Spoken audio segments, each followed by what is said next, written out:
నమస్తే అండి. నమస్తే సార్. నమస్తే. ఈ రోజు అల్లంశెట్టి రామారావు గారు సిగ్నేచర్ ఎక్స్పర్ట్ మన ముందు ఉన్నారు. సో సిగ్నేచర్ లో ఎన్ని వెరైటీస్ ఉంటాయి, వాటి వల్ల మన లైఫ్ లో ఏమైనా చేంజెస్ ఉంటాయా అనేది ఈ వీడియోలో తెలుసుకుందాం.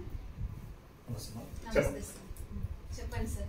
సిగ్నేచర్ అనేది ఒక్కో రకంగా చేస్తూ ఉంటారు.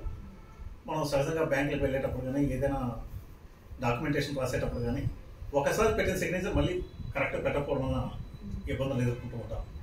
ఆ సిగ్నేచర్లో కొంతమంది చివరి వరకు వేస్తూ ఉంటారు, పక్కకు వెళ్ళిపోతూ ఉంటుంది. అంటే నీచ రాజయోగం అంటారు. పై వరకు వెళ్ళి పక్కకు వెళ్ళిపోతుంది, లేదా పై వరకు వెళ్తారు, కింద కట్ చేస్తుంటారు. కొంతమంది సిగ్నేచర్ అంతా చేస్తూ ఉంటారు, కిందని ఇలా అక్కడ వరకు వెళ్తారో ఆగిపోతుంది.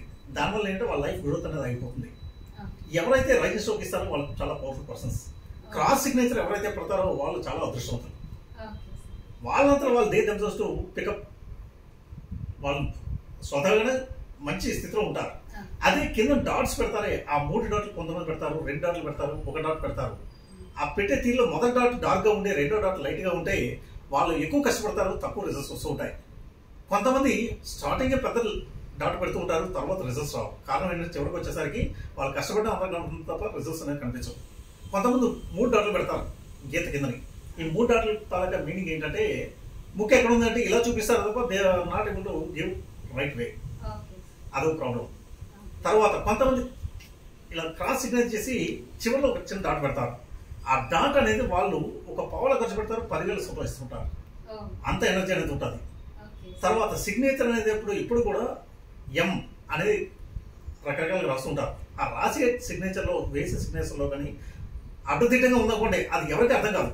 ఇలా కర్వ్స్ అని రకరకాలు పెడుతూ ఉంటారు. వాళ్ళు ఏం చేస్తారు, ఎక్కడ వెళ్తారు, నోబడీ నోస్, ఎవరికి తెలియదు.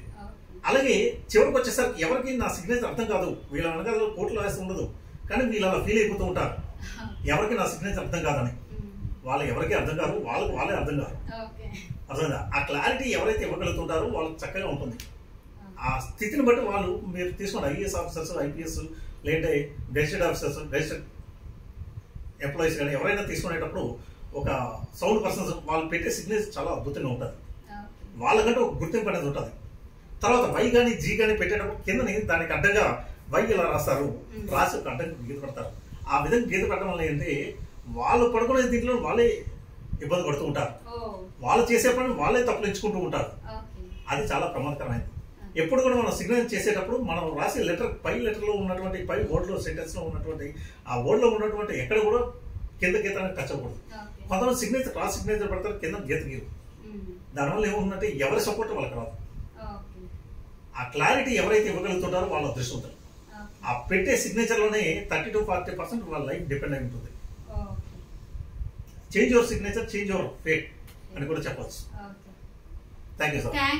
Thank you so much. ఇప్పుడు వరకు ఈ విషయాలన్నీ మాకు కూడా తెలియదు, మీ ద్వారా మేము చాలా విషయాలు తెలుసుకున్నాము. Thank you sir.